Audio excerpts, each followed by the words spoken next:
With Doubtnut, get instant video solutions to all your maths, physics, chemistry, and biology doubts. Just click the image of the question, crop the question, and get instant video solution. Download Doubtnut app today. Hello everyone. So let's see this question. In this question it is given, consider the following statements and arrange in order. Consider the following statement and arrange in order of true or false as given in the codes. The first statement is the reaction 2H2O2 gives 2H2O plus O2 is not an example of redox. No. Let's see first of all what is this statement 1. Here actually you can see that H2O2 in H2O2 the oxidation state of oxygen is in H2O2. In H2O2 the oxidation state of oxygen is of O atom is -1, so it is -1, right? Now what is happening that from H2O2 the it is getting converted to oxygen and even to H2O. So when this -1 state is changing to zero state, then oxygen is evolved. And when the -1 state of H2O2 molecule is changing to -2 state in hydrogen, in water. In water you can see the oxygen is in -2 state. So when -1 to oxygen is evolved, and when -1 to -2 changes there, water is formed, right? The H2O is formed as the product. So you can see that one molecule of H2O2 reacts in this way and the another molecule of H2O2 reacts in this way. Now here you can see that this process is the process of what? From -1 to 0. So this process is the process of oxidation process, because it is changing from -1 to 0, so there is an increase in the oxidation. And this is the process of reduction process, because there is a decrease from -1 to -2, it is changing, right? So you can say very well that yes, it is a redox reaction. It is example of redox reaction, right? It is an example of redox reaction because the change in state is of two type. One is -1 to 0, another is -1 to -2, right? So let's see. It is not an example of redox reaction. No, it is an redox reaction. This statement is false. Now let's see the second statement. The second statement says the equivalent mass of K2Cr2O7 in acidic medium is molar mass divided by 2. Is it correct? Now the equivalent mass is molar mass divided by 2. So in case of K2Cr2O7 in acidic medium, the change in oxidation state is from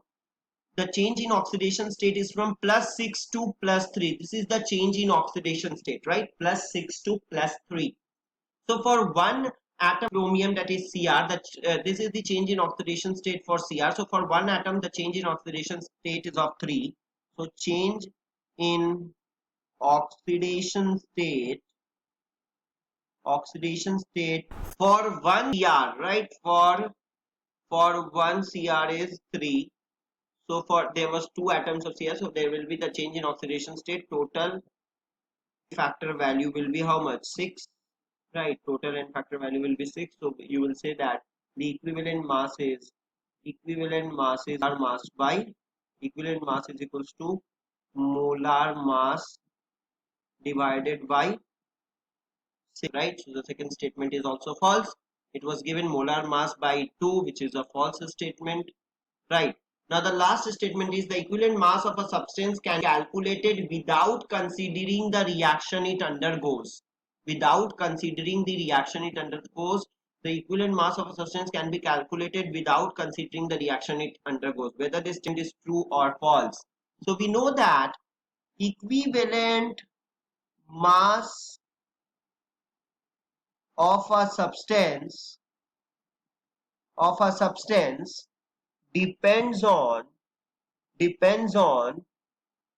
n factor value, right? N factor value, that is the change in number of electrons, that is gain or lost during the reaction process, right?